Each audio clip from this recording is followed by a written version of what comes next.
Bonjour, au travers de ce tuto, je vais essayer de vous montrer comment créer des masques dynamiques pour des vidéos. Je sélectionne une séquence tirée de l'émission Les Amours de France 2. Je choisis ici d'ajuster cette image parce que par défaut, mon film est en 1920-1080 et ce film que j'ai récupéré sur YouTube est au format 1280 par 720. Je demande donc à Vidéo Deluxe d'ajuster. Je sélectionne cette séquence vidéo et audio, je dégroupe l'audio et la vidéo, je sélectionne l'audio que je supprime puisque ce qui m'intéresse, ce sont les images. Je vais essayer de changer la couleur du t-shirt du monsieur. Pour cela, je vais aller dans Effets, Effets vidéo, Correction de couleur, je choisis d'ajouter, premier plan, et lorsque je place le pointeur de ma souris sur l'écran, je constate qu'il a la forme d'une pipette avec le signe plus. Je clique donc sur le t-shirt, une partie du t-shirt est sélectionnée, je clique à nouveau de façon à sélectionner davantage le t-shirt.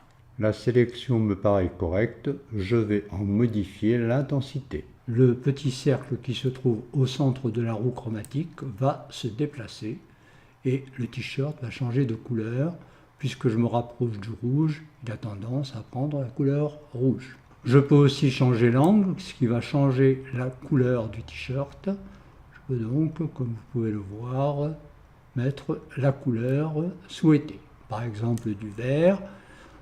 Je vais enlever un peu de saturation de façon à retrouver la poche. C'est assez facile, si je fais défiler mon image, pas de problème, même si l'homme bouge, eh bien, mon t-shirt est correctement sélectionné en vert. Je vais annuler cette opération et je vais essayer de faire la même opération, mais ce que je voudrais colorier, c'est le corsage de la dame. Pour cela, je choisis Ajouter, premier plan, et je clique sur le corsage.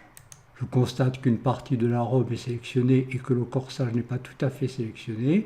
Je continue donc ma sélection, comme ceci. Non seulement la robe est sélectionnée, mais une partie du décor est aussi sélectionnée. Si je change l'intensité, la robe étant déjà rouge, comme je me dirige sur le rouge, je ne vois pas beaucoup de changements. Mais si je change l'angle, à ce moment-là, je constate que je peux changer effectivement la couleur.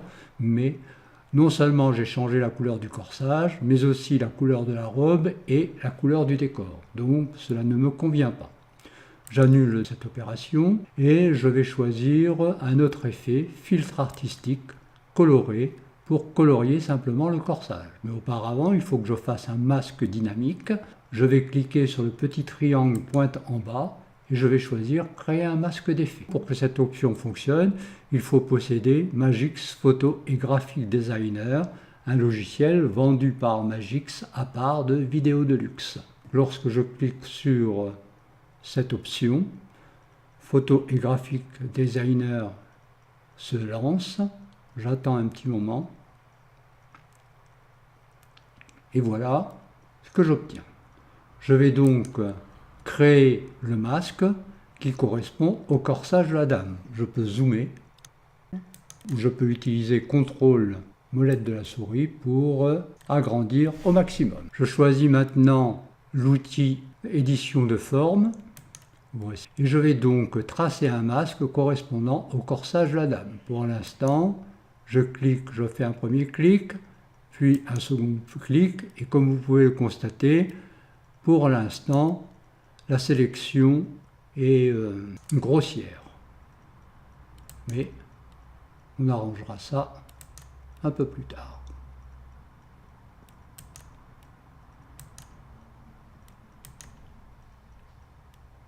Voilà, je continue et je termine en fermant le polygone qui se trouve ici. Lorsque le petit signe plus en noir apparaît, cela signifie que je suis sur le point de départ, ce qui me permet de fermer mon polygone et de colorier mon masque. Je vais changer la couleur de ce masque, par défaut elle est noire. En bas de l'écran, je choisis la couleur blanche et je vais rendre un peu transparent ce masque afin de voir le corsage de la dame. pour pouvoir ajuster ce masque par rapport à cette personne. Donc je peux changer ici, voilà.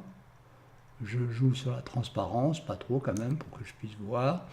Et là, je vais commencer par d'abord déplacer cette... Hop, j'annule ce que je viens de faire, puisque je viens de faire une bêtise. Donc je vais prendre... Et là, je vais changer. Ici, peut-être diminuer un petit peu le zoom. Comme ceci. Là, je me déplace ça. Je peux créer un nouveau point et le déplacer. Voilà. Ici, je fais remonter un petit peu le corsage. Ici, je fais la courbe. Voilà. Je peux remonter éventuellement le point.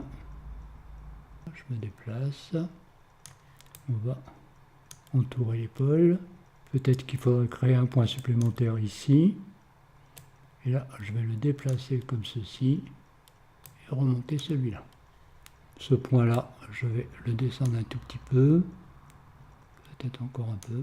Voilà. Ici, c'est pareil. Je vais remonter ce point. Je vais décaler celui-ci. Ici, je vais créer un point supplémentaire et je vais descendre là. Voilà. Il semblerait qu'il y ait un petit souci. Vous voyez qu'il faut un peu de patience pour ajuster le masque.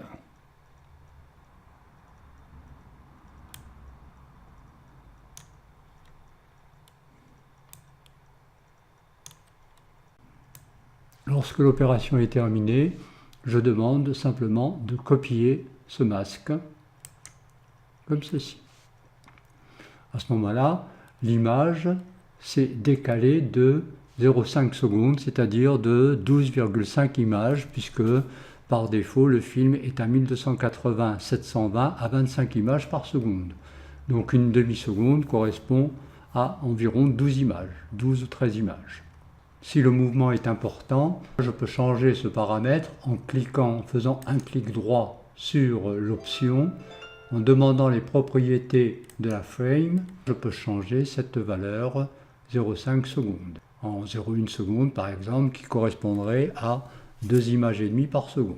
Comme on peut le constater, la personne s'est un petit peu décalée et par conséquent, le masque ne couvre plus totalement la personne. J'ai donc la possibilité de prendre l'outil de sélection et de décaler un petit peu le masque, comme ceci, et d'ajuster en reprenant l'outil d'édition de forme.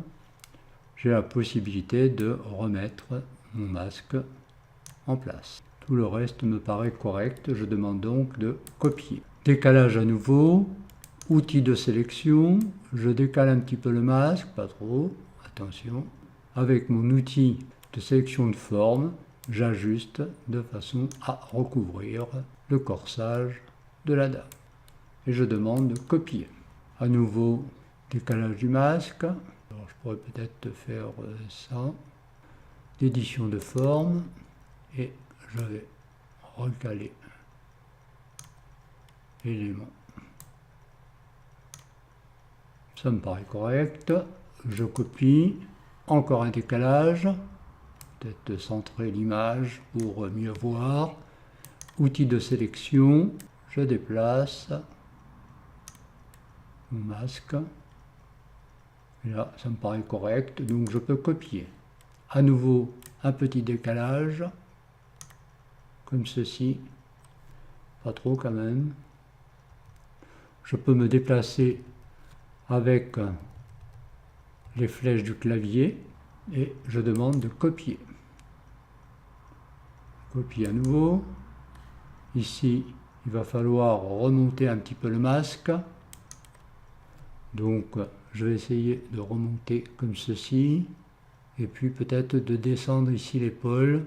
Donc, je reprends mon outil d'édition de forme. Je sélectionne ce point. Et je vais descendre ici. Je demande de copier, outil de sélection, Je décale vers la gauche, une fois, deux fois, peut-être un peu vers le haut aussi. Tac. Voilà. Et peut-être que en prenant l'outil d'édition de forme, je peux remonter un tout petit peu au niveau de l'épaule. Ici, c'est pareil, il va falloir ajuster. Voilà. Donc, si je fais une bêtise, j'annule ce que je viens de faire.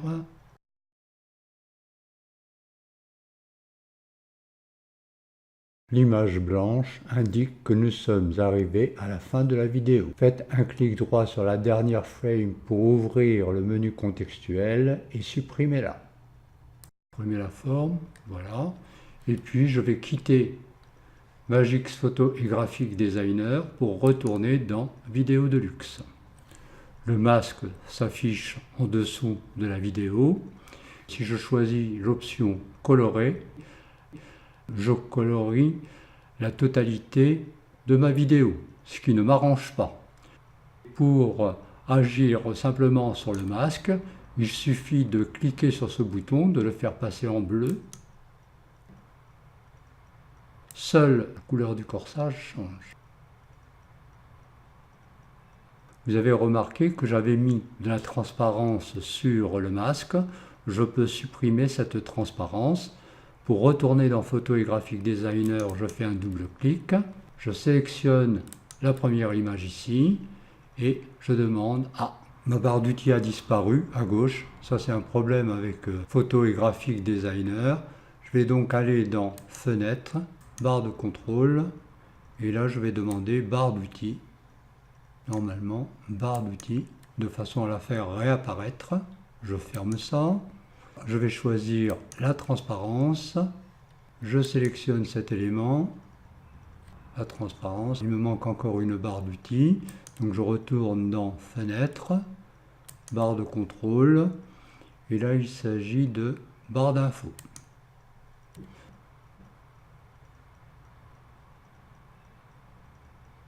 Je sélectionne le masque, puis la transparence. Et là, je constate que la transparence n'est pas à 0. Je mets donc transparence à 0. Et je fais la même chose pour toutes les autres images. Je clique sur le masque et je mets en blanc. Voilà. Je clique sur l'image, sur le masque plus exactement, et je le mets en blanc. Je continue comme ça, tac, tac, tac. Voilà, c'est un peu fastidieux. Dommage que l'on ne puisse pas sélectionner tous les objets d'un seul coup, toutes les images ici. Pas trouvé de solution pour les sélectionner. Je suis donc obligé de les faire une par une.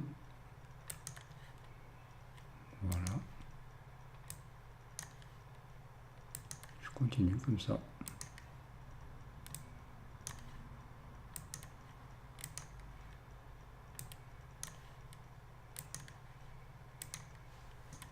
Et voilà. Je quitte Magix Photo et Graphic Designer. Et là, je sélectionne ma vidéo. Et à nouveau, je vais sur Colorer pour voir les différentes couleurs que je peux obtenir. Voilà. Par exemple, on va le mettre en bleu ciel, pourquoi pas. Voilà. On retourne dans correction des couleurs et on va s'occuper du t-shirt du monsieur comme nous l'avons fait tout à l'heure. Ajouter, premier plan. Je clique sur le t-shirt une première fois, une seconde fois. Là, ça me paraît presque correct. Je vais cliquer encore sur les bords ici. Voilà. Je change l'intensité. Voilà. Je peux changer la couleur, l'angle, donc changer la couleur si je veux. On avait dit qu'on le mettait en vert et qu'on diminuait un petit peu la saturation, comme ceci. Maintenant, je déroule ma vidéo, je visionne ma vidéo pour voir le résultat.